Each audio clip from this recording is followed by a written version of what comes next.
Hello parents, welcome back to the parenting series. और आज का ये जो एपिसोड है ये डॉटर्स के लिए स्पेशल एपिसोड है। और मेरे ख्याल से हम काफ़ी लोग हैं जो we are blessed to have daughters, but at the same time we do not pay much attention when they are in their teens. तो आज हम उनकी टीनेज के वक्त के बारे में बात करेंगे, किस तरह से उनके मूड्स, इमोशंस, फीलिंग्स चेंज होते हैं और एज पेरेंट्स हम किस तरह से we can be standing by them, helping them, supporting them so that they turn out to be confident, kind and lovable individuals.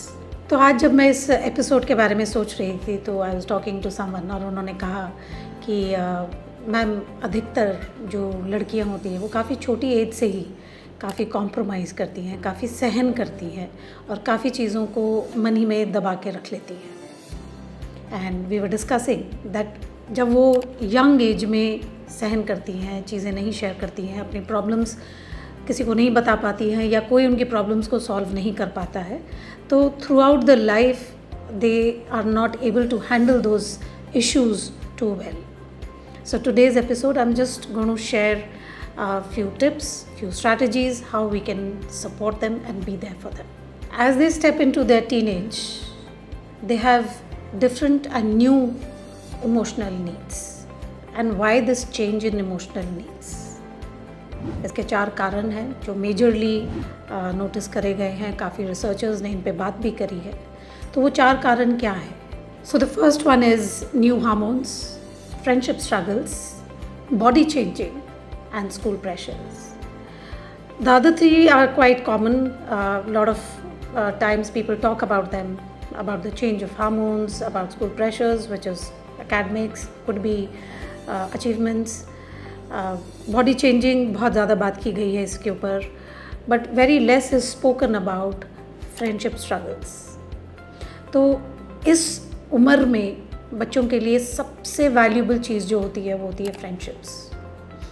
They do not consider family as the priority in this age, and this is how they are. So as parents we have to accept that. इस time पे उनकी friendships की validation बहुत ज़रूरी है. इस time पे हमें ये समझना बहुत ज़रूरी है कि इनके लिए सबसे इम्पॉर्टेंट है इनकी दोस्ती.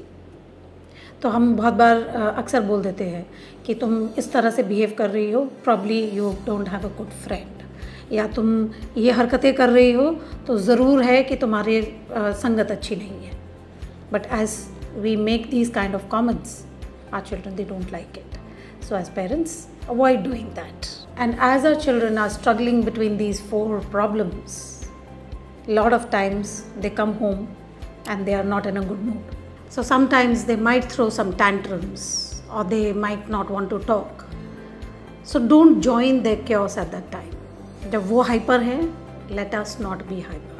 Let us give them space and time to settle down. And especially to the girls, because a lot of times we feel that the girls cannot have this kind of a behavior. Let's not bring that disparity between girls and boys. Let's give them also enough time and space to settle down.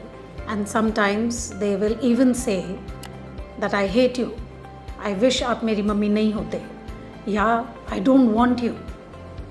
So don't take these comments very personally, because remember they don't mean it. It is just that moment that they need time to settle down. So as mothers, stay calm, stay positive and give the child a little more time. आपको याद है जब वो छोटे बच्चे थे तो किस तरह से आप हर बात पे you would peck a kiss on the cheek or on the forehead. But as they grow up, we don't do that often. और शायद उनको भी थोड़ी सी शर्म आती है या झिझकते हैं. But remember, आज भी उनको वही प्यार, वही हग, वही kiss, they need it. But we have to be mindful कि हम वो सब कब करें.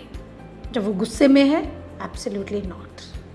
Late the child settle down, sit down with the child and then say I understand, I agree, you are not in good mood, let this time pass and will talk about it. एक और चीज़ याद रखिए कि पहले हमें उनको nurture करना है और फिर उनकी प्रॉब्लम को सॉल्व करने की कोशिश करनी है.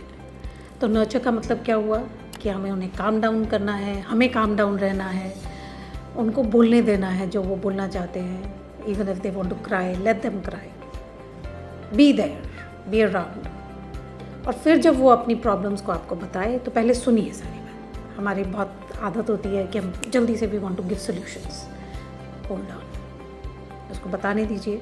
उससे पूछिए कि क्या आप चाहते हो कि मैं आपकी बात को सुनूं या you want me to give you some solutions. तो अगर वो कहे कि सॉल्यूशंस, प्रोवाइड विद सॉल्यूशंस.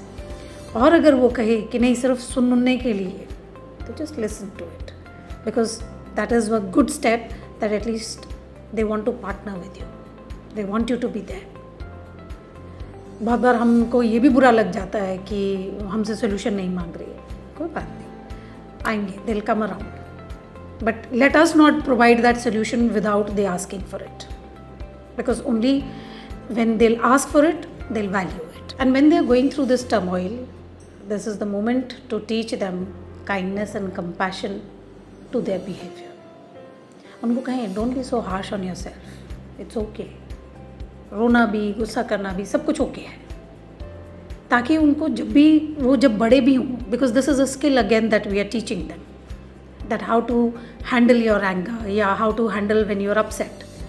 तो हम उनको सिखाएं कि पहले be kind to yourself, don't hurt yourself so much.